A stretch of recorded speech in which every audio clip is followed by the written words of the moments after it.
If you have children with someone or a child with someone that you're not married to, I think that you should just go ahead and marry them. That's going to be the message of this video, with a few caveats and further explanations that I'd like to get into. The letter today is from a young woman who is in a very similar situation. So I'm going to go ahead and read the letter. I'm going to unpack my thoughts. Hi, I'm on my journey with God and I'm trying to figure out how to incorporate it into my relationship. I found myself changing and my view and interests have changed as well. I've been with this person for 8 years now. About 2 years ago, I got serious about my relationship with God and I'm still figuring it all out. But I've been feeling this thing in my relationship where I don't want to be intimate anymore because I know that my body is a temple of the Holy Spirit and I didn't wait till marriage before I had sex. I guess my question to you would be, do you have any advice for me on how I go about it now, or should I leave it alone because we've already been together, so why stop? But we are not married. We do have a son together. He's 5 years old. The first thing that came to mind here is to know that something is a sin and to still do it is wrong, right? That is willful sin, and you are being enlightened and having the truth and still choosing to do something that you know that you shouldn't do. That's from Hebrews 10:26. For if we sin willfully after that we have received the knowledge of the truth, there remaineth no more sacrifice for sins, but a certain fearful looking for judgment and fiery indignation, which shall devour the adversaries. He that despised Moses' law died without mercy under 2 or 3 witnesses. And so really just highlighting that if we sin willfully after that we have received the knowledge of the truth, there remaineth no more sacrifice for sins. I think it's important to recognize that you already know the answer to this question, but there are some things that I feel the need to elaborate on. And when I say you already know, I don't mean that in a condescending way. I'm saying what you said in your letter shows me that conviction has already hit you.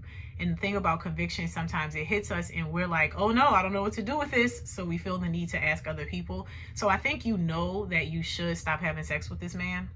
I think your question is more so along the lines of, okay, well, if I stop having sex with him, what does that look like for our relationship? First and foremost, and I don't know, this doesn't really pertain to him because y'all have one child together, but it even pertains to people that have one child. If you are a man watching this and you are a perpetual baby father, shame on you. Shame on you. If you are a woman watching this and you continue to allow a man to put babies in you and not requiring anything more, shame on you too, okay? And when I say shame on you, I hope that y'all know me well enough to know that it is not a condemning statement. It is just me shaking the life back into you, because we all know that we need to do better in that regard.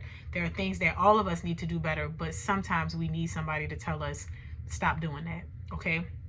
So first and foremost, yes, absolutely, stop having sex with that man.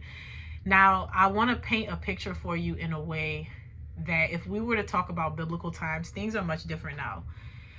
According to how y'all are living in the times of the Bible, that is your husband, okay? But we do live in a standard of, there are things like licenses, marriage licenses, and if you want to have a wedding, all the things. And I'm not very fond of weddings. I think do what you want. Like if you want to have a wedding, have a wedding. If you don't want to have a wedding, that's why they have a courthouse and you can go and elope if that's your thing. Do what is going to be appropriate for your family, right?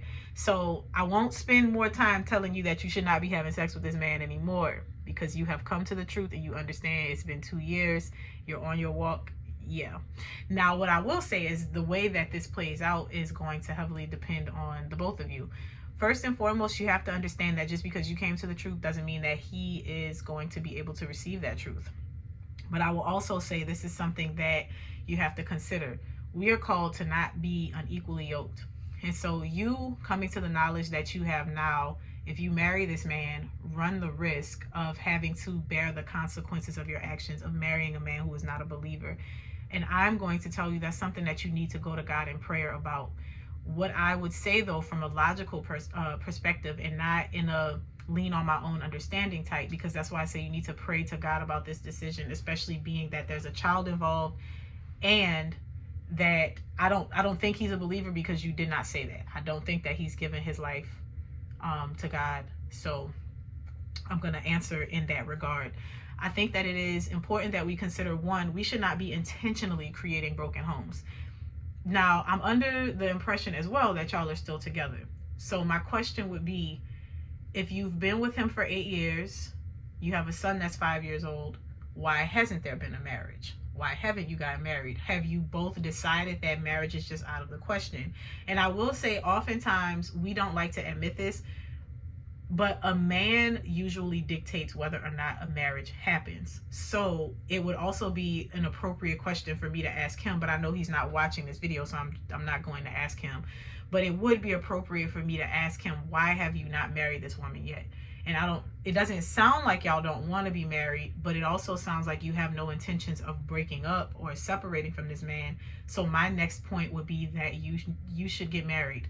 Again, that is me, human, telling you that.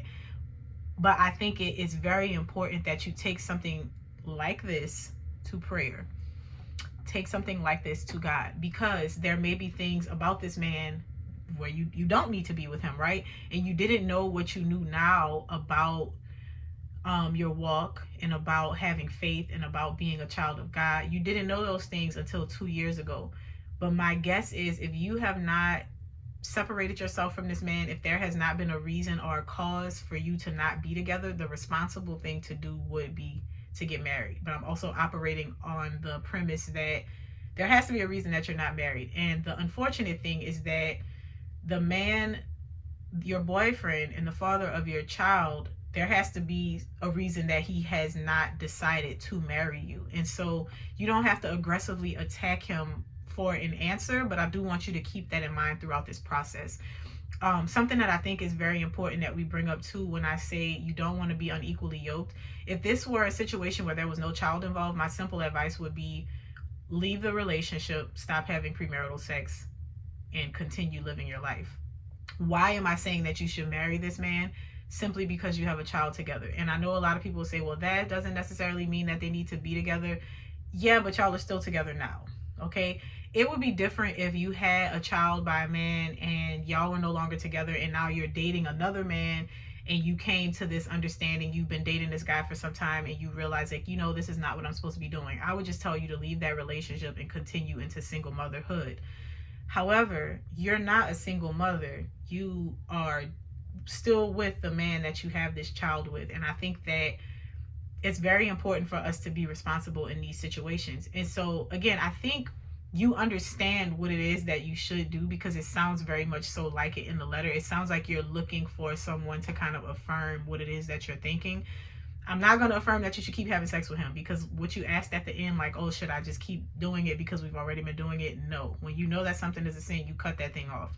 When you come to the truth, you cut that thing off. This is why it is hard to be on the narrow path, because when we have that enlightenment, we have to have grace with others for not knowing what we know.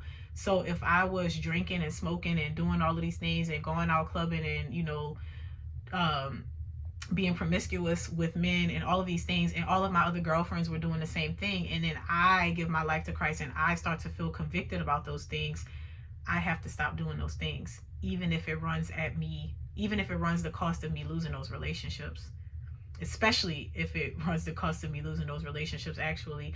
And that doesn't mean that I don't still love them. It doesn't mean that I condemn them. It doesn't mean that I even judge them, because I've been there, right? If I'm in that situation, and I'm not saying I've physically been there, hear me out. If you're in that situation and these are your friends and y'all live like that, and you realize that it's wrong, when you come out of it, you don't necessarily judge them harshly for being in it, because yesterday that was you. But you do leave that situation, and you leave behind any temptation that would bring you into that situation. So if your friends are drinking, smoking, going out, having sex with random men, and you are on this narrow path, you should no longer be like, oh yeah, I'm just going to come along and I'm not going to do anything. Don't put yourself in that environment. And so similarly, this man is a man that you're not married to, but you have a child together and you're still together.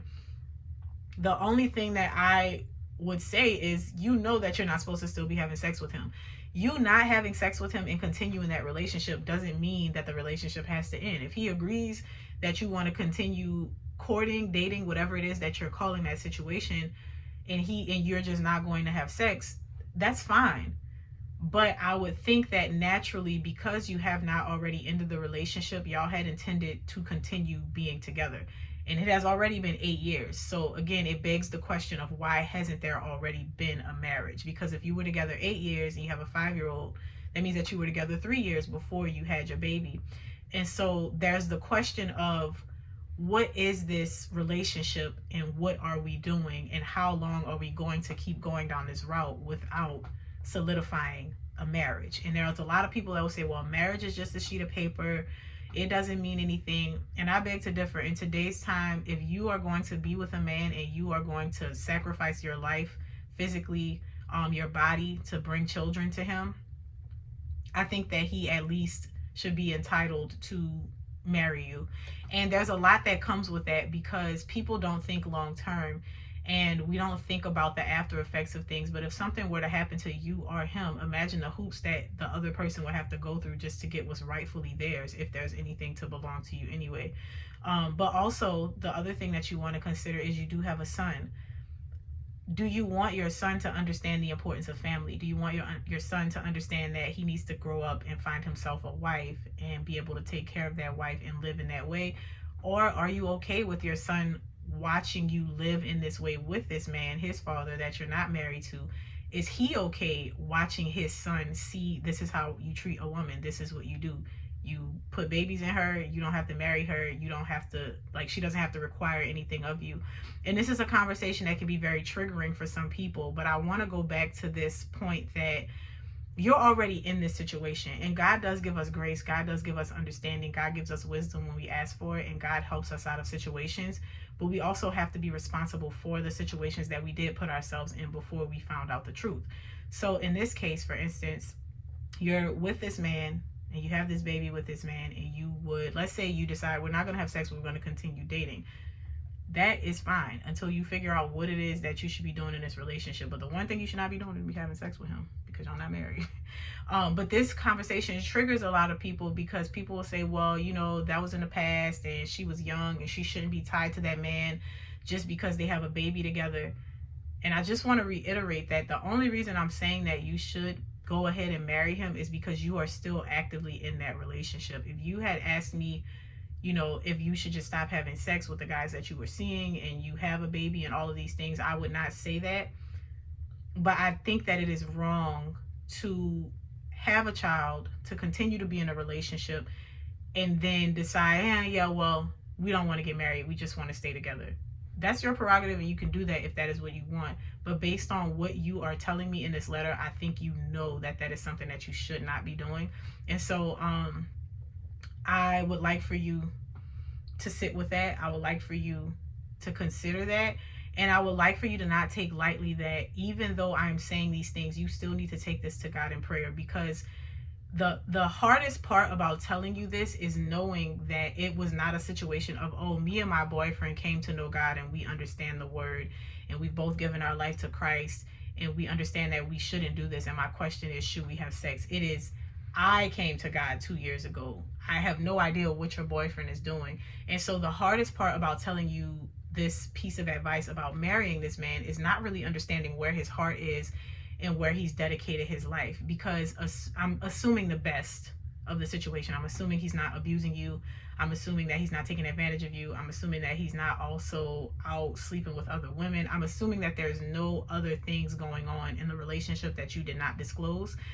But even in assuming that, if this man has not given his life to God and committed to be the man that God has called him to be, and you decide to marry him, you would be knowingly getting into covenant with a man who is a non-believer. On the other side of that, though, you have to understand that you also have, like I say, you have a son. You have a son in this relationship with this man. And if you don't marry him, what is your plan? To leave that relationship and potentially marry someone else? And that's where things get to be a little bit more complicated. And then we also know that when you consider the fact that if you both are sexually charged, and you probably are because you have already had an appetite for sex together, it is going to be harder for you to maintain a relationship now without having sex with each other. And so you have a lot on your plate to consider, but definitively you do need to stop having sex with that man. Arguably, you should go ahead and proceed with marriage. Understandably, marriage is not just your decision. there has to be a reason why there has not already been a marriage. Why? My other question is, why has this man not felt compelled to marry you already? Is there a desire for marriage in his heart? Is there a level of complacency? Does he feel like he doesn't want to commit on that level? So these are all things that you do have to consider fully before you can decide what it is that you want to do. I hope that this was helpful. If you want to watch more videos like this where I answer questions directly from y'all, you can check the Dear Shawnee Advice playlist that is on here. All of those start with episode number something. There are a set of videos on YouTube as well from the podcast that say episode number something, but you can tell that it's a podcast episode because there's no real thumbnail. It's just a picture of me from the podcast. So that's how you can differentiate those two.